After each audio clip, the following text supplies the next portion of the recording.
Bom dia, hoje 25 de agosto de 2022, quinta-feira. E saíram os dados da pesquisa Datafolha, né, que era aguardada ontem. Saiu até mais cedo do que estava previsto, porque se falou inicialmente que seria no fim da tarde, mas saiu logo depois do meio-dia.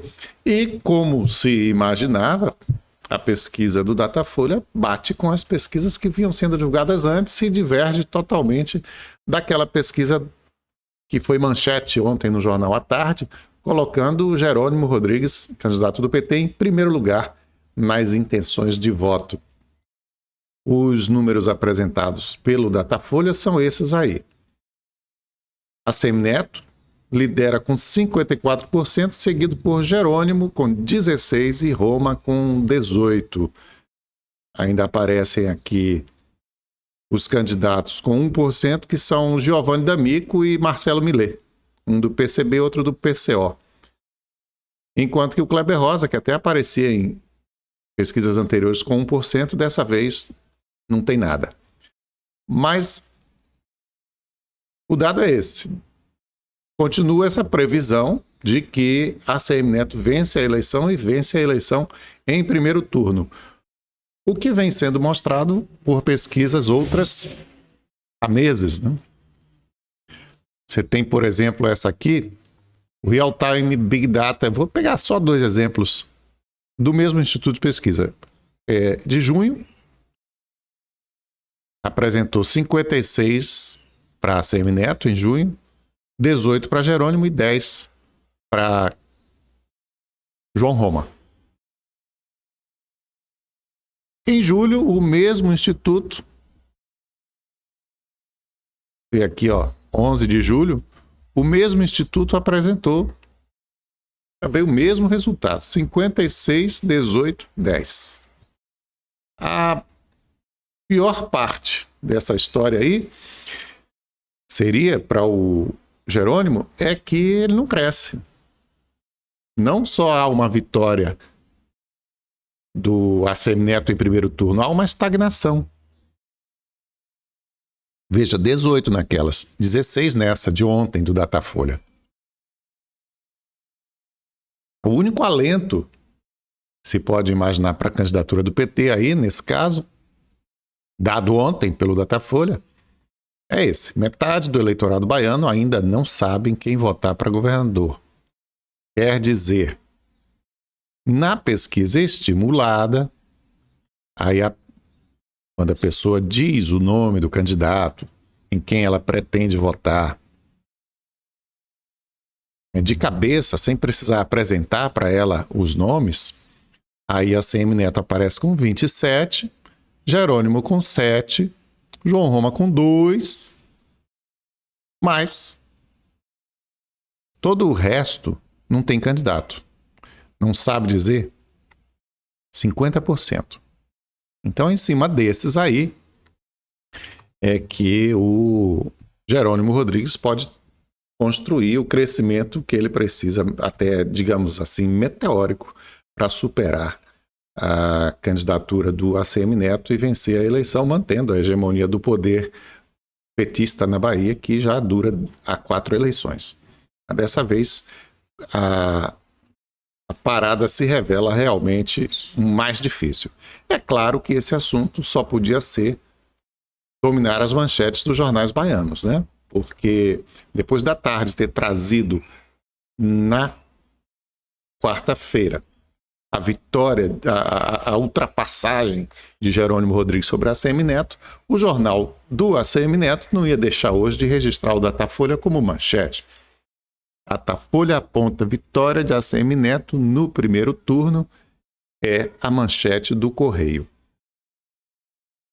Porém, o À Tarde não se deu por vencido. Lembrando que vamos mostrar a manchete do À Tarde de ontem. Jerônimo vira o jogo e já lidera a corrida ao governo. Mostrou aí Jerônimo, o vermelhinho ali na frente, com 38, ACM com 35. E hoje eles não se dão por vencidos e trouxeram aqui Atlas e Datafolha dão 38% a Jerônimo, apoiado por Lula. Ou seja, a pesquisa muito diferente, eles dão como se tivesse igual. Tá aqui até o número, olha. Pesquisa Atlas, 38% Jerônimo. Pesquisa Datafolha, 38% PT. Com certeza votaria no candidato do PT. Dá 38%. E aí vem o texto explicando o que é isso, gente. Como é que é? Como é que dá no mesmo as duas pesquisas? Apesar de utilizarem metodologias diferentes, duas pesquisas divulgadas ontem com sondagens da corrida ao governo baiano apontam o mesmo índice de preferência dos entrevistados para o candidato Jerônimo Rodrigues quando associado à candidatura do ex-presidente Luiz Inácio Lula da Silva ao Palácio do Planalto.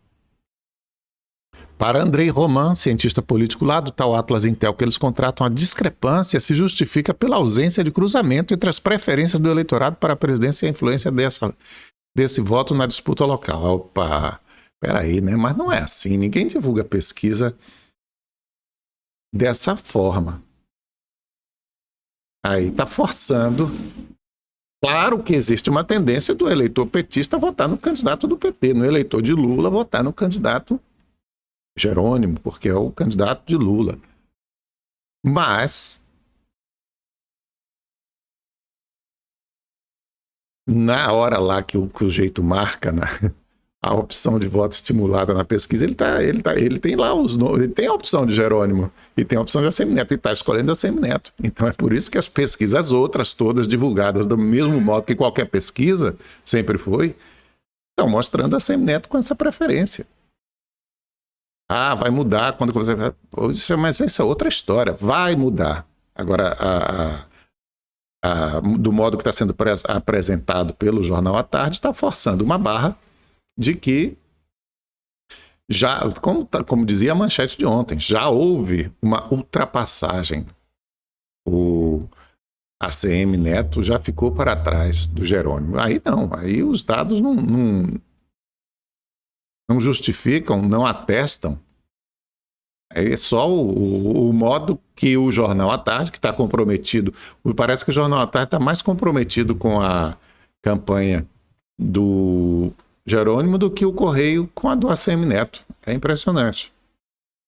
Está forçando uma barra que, se por acaso essa virada acontecer e o Jerônimo vencer a eleição, o à Tarde vai ficar bem na fita, mas até aqui o jornal vem acabando, se desmoralizando com o resto se desmoralizando e acabando com o resto do prestígio do nome que ainda tinha. Né? Porque o prestígio já se foi, mas resta o nome, são 100 anos de história. Né? É a tal coisa, por exemplo, como não adianta forçar, as coisas são o que são. Eu disse ontem aqui, em relação a Ciro Gomes, por exemplo, que ele não mobiliza as pessoas.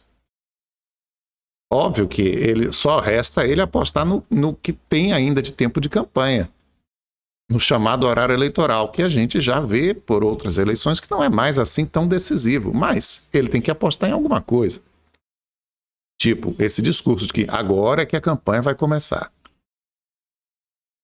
Mas hoje você não vê. O eleitorado de Ciro Gomes está, digamos assim, é pequeno. É o que tem aí, né? Do que garante a ele esses 7 ou 8% nas pesquisas. E aí, por exemplo, você vê, por essa notícia, Jornal Nacional, Ciro registra menos de 1/3 das interações de Bolsonaro nas redes. Não mobiliza as pessoas. Tem aquela máxima que é muito adotada na política de fale mal, mas fale de mim. Inclusive, o Ciro tentou ir por esse caminho também, mas não mobiliza. Quem mobiliza é Bolsonaro e é Lula. Acabou-se. Vamos lá. Em função do Jornal Nacional, a boa entrevista que o Ciro Gomes deu no Jornal Nacional, inclusive, foram impactadas, segundo a análise de gente que é especializada, que faz esse estudo, que fica lá na internet acompanhando isso o tempo inteiro, 2 milhões de pessoas impactadas com mensagens, com postagens nas redes sociais a partir da entrevista do Ciro Gomes. A do Bolsonaro foram 9 milhões de pessoas. Olha a diferença, 2 milhões, 9 milhões. O que foi positivo aí para Ciro Gomes é que Ciro Gomes teve 54% de menções positivas e 46% de menções negativas, mais ou menos meio a meio. Enquanto o Bolsonaro foi majoritariamente negativo, 65% negativo contra 35% de positivo. Porém, ainda é, em relação ao total, né, de gente que está envolvida, mexendo, falando do Ciro, falando do Bolsonaro, falando do Lula, o Ciro fica bem para trás. E isso, obviamente, prejudica as intenções dele de decolar na pesquisa. E os favoritos estão aí disputando o estado de Minas. Aliás, o nome do jornal é Estado de Minas, e hoje traz essa manchete. Bolsonaro dizendo: teremos grande votação em Minas. Pessoal, sim, o dado aí importante, relevante, é que Bolsonaro visita o estado pela 5ª vez em agosto. Participa de motociata da Pampulha, Praça da Liberdade, e destaca em comício a importância estratégica do estado para definir a eleição. Isso se dá porque Minas Gerais é o único estado do Brasil em que, em todas as eleições, desde a redemocratização, ou seja, desde 1989, o vencedor em Minas é o vencedor no Brasil. Não aconteceu em nenhum outro estado, aconteceu no Amazonas. Mas como o Amazonas tem um eleitorado pequeno, não serve assim de parâmetro como Minas Gerais. Minas Gerais faz bem um retrato do Brasil. Uma população grande, a mesma divisão de classes sociais, de proporcional ao resto do Brasil, de renda. E tem sido assim o retrato da eleição brasileira, é o retrato da eleição mineira. E aí os candidatos têm assim prioridade para Minas Gerais. O Bolsonaro tem até aqui, aí Bolsonaro pela 5ª vez em Minas em agosto apenas. E tem uma outra prioridade, que é essa turma aqui, ó. Manchete do jornal o Globo. Disputa pela classe média é a mais acirrada da eleição. Bolsonaro e Lula batalham pelo voto do segmento que oscila entre os polos. Quem são essas pessoas? É 1/3 do eleitorado, representante de 32% do eleitorado, a classe média, definida pelo Datafolha como quem ganha entre 2 e 5 salários mínimos, empobreceu nos últimos anos e, decepcionada com Bolsonaro e Lula, chega ao pleito de 2022 dividida e avaliando novas opções. Eu não sei que avaliação é essa que o Globo está vendo aí, porque que novas opções, porque é o que a gente tem visto. É o eleitorado todo, né, se dividindo entre esses dois, Bolsonaro e Lula. Inclusive, Bolsonaro teve um grande crescimento. Parece que essas medidas, as boas notícias aí de julho e agosto, como redução do preço da gasolina, como o Auxílio Brasil aumentado para R$600, impactaram muito esse grupo de 2 a 5 salários mínimos. E na pesquisa mais recente do Datafolha, o Bolsonaro cresceu muito nesse grupo. E, além de recorrer a visitas de campanha e essa parte visível da campanha, a eleição, o grupo que coordena a eleição de Bolsonaro recorre também aos métodos por baixo dos panos, com força. Manchete da Folha de São Paulo: mensagens sobre falso plano contra Bolsonaro disparam. E vale muito a pena a gente ler essa manchete aqui da Folha para entender o modo de funcionamento da campanha que garantiu a eleição de Bolsonaro já em 2018 e pode vir a repetir o feito em 2022 agora. Tem nada garantido. Monitoramento feito pelo observador OlhaQuest de 1.218 grupos públicos de WhatsApp indica um salto nos disparos sobre um falso plano contra Jair Bolsonaro. Em 20 dias, a mensagem que utiliza dados falsos e convoca para atos de rua no 7 de setembro foi enviada 92 mil vezes. O teor inclui a ideia de que pessoas em Brasília buscam impugnar a chapa do presidente. Falam também de uma pesquisa interna segundo a qual Lula tem 17% só dos votos e Bolsonaro 62%. E, obviamente, falam do fantasma de sempre do comunismo. Há indício de envio coordenado. Os disparos partem de 540 números diferentes e um deles fez 438 envios. Essa estrutura é absolutamente fundamental no modus operandi da campanha de Bolsonaro. Essa estrutura construiu o Bolsonaro antes de ele ser presidente. Enquanto ninguém estava observando, estava ele lá fazendo montando esse esquema, montando essa estrutura. E trouxe ele até aqui, aonde ele está hoje. E foi o que garantiu a eleição dele. E pode garantir a reeleição. A eleição indo para o segundo turno, que é bastante provável, né? Existe uma chance de Lula ganhar em primeiro turno, mas como está ali bem no meio a meio, ninguém sabe. Ainda estamos longe para ter uma definição acerca disso. E indo para o segundo turno, essa estrutura vai trabalhar assim incansavelmente 48 horas por dia. E com certeza será bastante difícil. O PT está fazendo uns esforços aí um pouco desastrados para conquistar o voto dos evangélicos. Eles definitivamente não sabem lidar com esse público.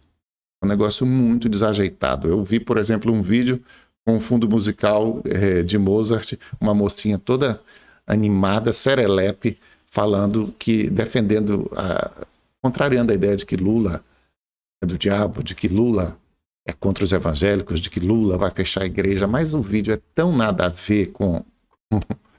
Parece um vídeo feito para o jovem que assiste Malhação.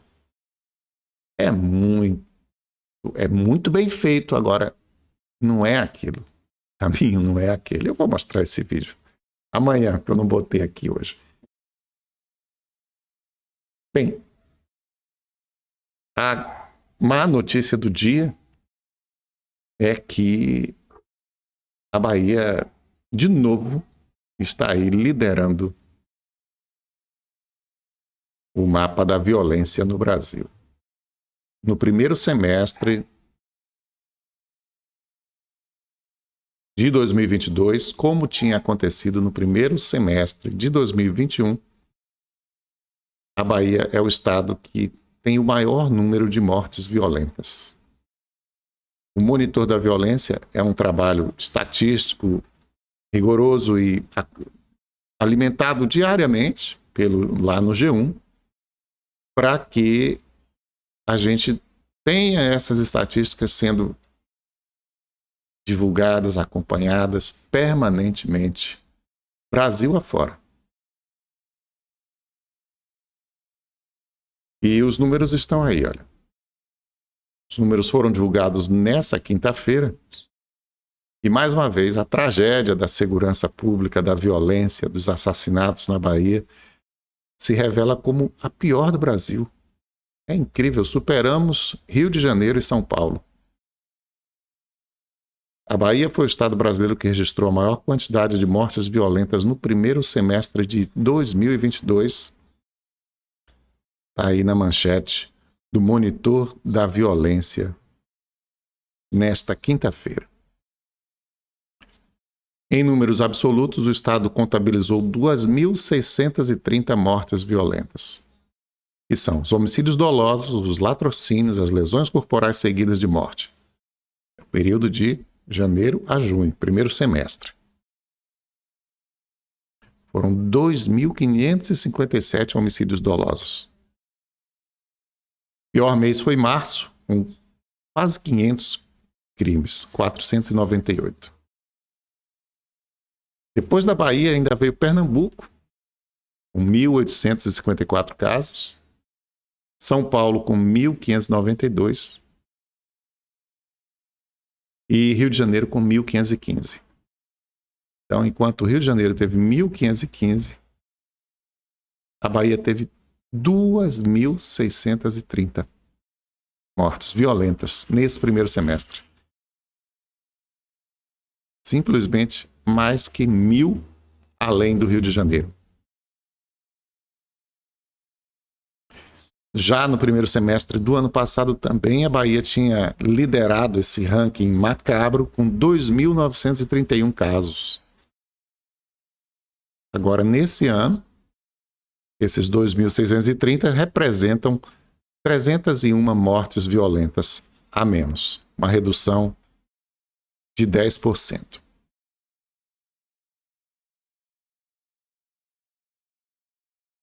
E não está incluído nesse número aí, não está, ou não está incluído, ou não está destacado desse número, não existe aí a contabilidade ainda das mortes praticadas pela PM, em que a Bahia, infelizmente, também tem liderado, disputado com o Rio de Janeiro a liderança do ranking nacional.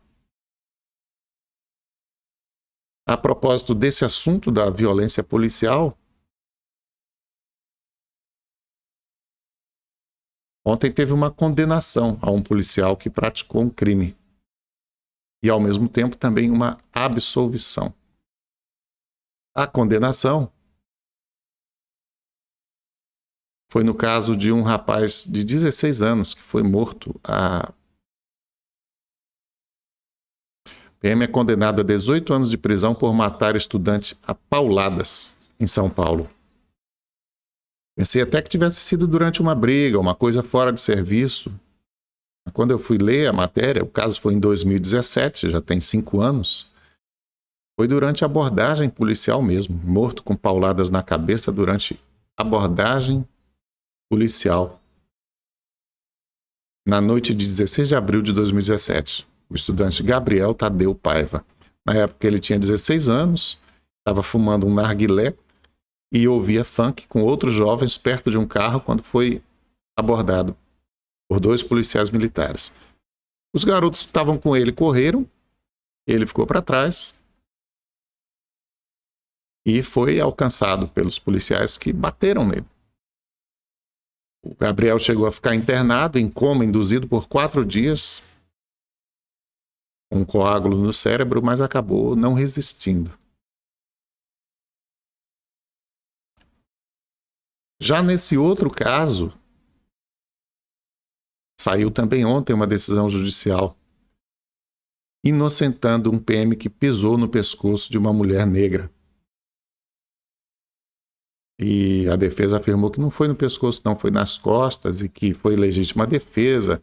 Esse caso ficou bastante conhecido, aconteceu em maio de 2020 e ontem no julgamento ficou decidido que o PM não teve culpa alguma, ou assim, não, na verdade a decisão foi, não é o que você está pensando quando você vê essas imagens aí.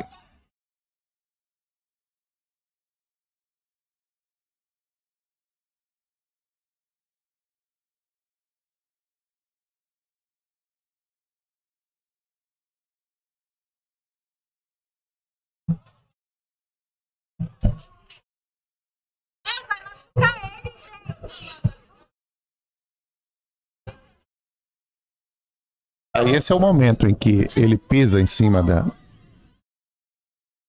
mulher.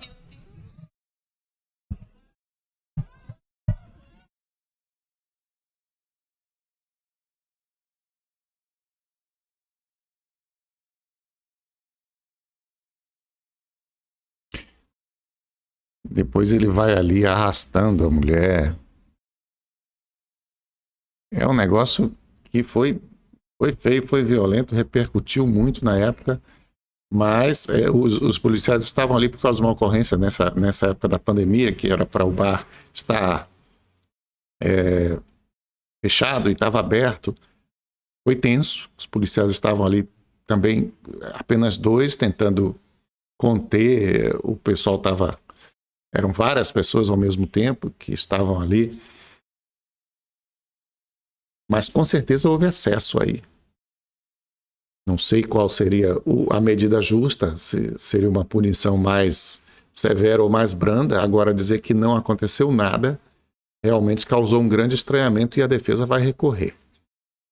Mas justamente por conta desse tipo de coisa é que temos essa expectativa, né, de ver cada vez mais em uso, em voga, essa solução que está sendo anunciada agora. Olha, PMs de Rio Preto chegando a mais um lugar, São José do Rio Preto. Terão câmera na farda em dezembro, ainda esse ano, antes da virada do ano. Infelizmente, os candidatos ao governo da Bahia,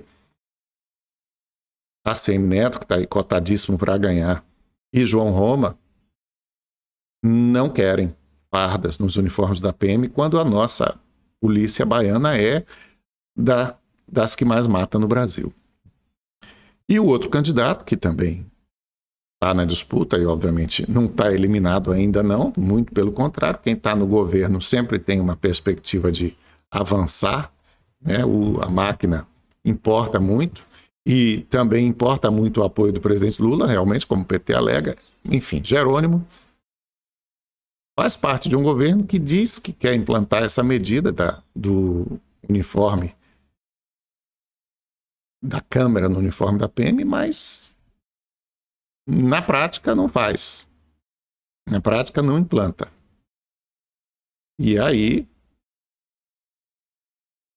a gente vai assistindo a esse medonho espetáculo que poderia muito bem já ir se direcionando para o fim, mas não. A gente não sabe se a gente vai caminhar para melhorar ou se a gente vai caminhar para piorar, porque afinal de contas, no governo federal está no poder um cidadão que defende defende a licença para matar, né? Defende a licença para matar, que de certa maneira ela já existe, porque são muitos os crimes praticados por policiais militares, por forças de segurança em geral, todas somadas, principalmente a PM, mas todas somadas em 2017 mataram 17 pessoas por dia no Brasil. É uma matança, é um negócio assim impressionante. Como é que pode polícia matar tantas pessoas? A polícia é para trazer segurança, não é para trazer medo e violência. Então, se a polícia está matando tanto assim, não está funcionando. Tá? Não está fazendo a coisa certa. Mas o problema é que para muitos brasileiros é, sim, a coisa certa. É isso que deve ser feito, é esse que é o caminho.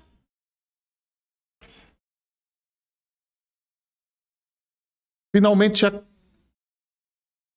a Câmara de Feira de Santana vai implantar a CPI do Shopping Popular. Eu digo finalmente por quê?